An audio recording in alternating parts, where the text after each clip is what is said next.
ನಗರದ ಶ್ರೀ ಹೇಮರೆಡ್ಡಿ ಮಲ್ಲಮ್ಮ ದೇವಸ್ಥಾನದಲ್ಲಿ ಜಯಂತ್ಯೋತ್ಸವದ ಅಂಗವಾಗಿ ಹಮ್ಮಿಕೊಂಡಿದ್ದ ಸಪ್ತಾಹ ಪುರಾಣ ಕಾರ್ಯಕ್ರಮವು ಯಶಸ್ವಿಯಾಗಿ ಜರುಗಿತು. 7ನೇ ದಿನದ ಪುರಾಣ ಕಾರ್ಯಕ್ರಮವನ್ನು ವೇದಮೂರ್ತಿ ಬಸಯ್ಯ ಶಾಸ್ತ್ರಿಗಳು ಯಾಳಗಿ ಇವರು ಅತ್ಯಂತ ಅರ್ಥಪೂರ್ಣವಾಗಿ ನಡೆಸಿಕೊಟ್ಟರು.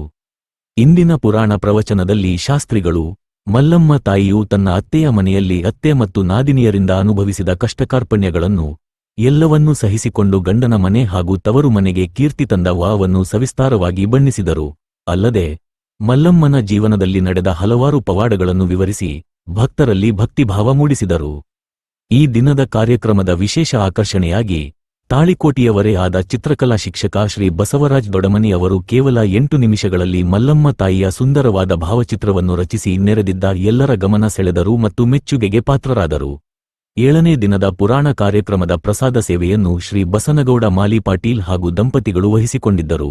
ದೇವಸ್ಥಾನ ಕಮಿಟಿಯ ವತಿಯಿಂದ ಶ್ರೀಯುತ ಮಾಲಿ ಪಾಟೀಲ್ ದಂಪತಿಗಳನ್ನು ಸನ್ಮಾನಿಸಿ ಗೌರವಿಸಲಾಯಿತು. ವರದಿ ಸಂಗನಗೌಡ ಗಬಸಾವಳಗಿ, ಸಂಪಾದಕರು SCN TV Kannada news, Talikote.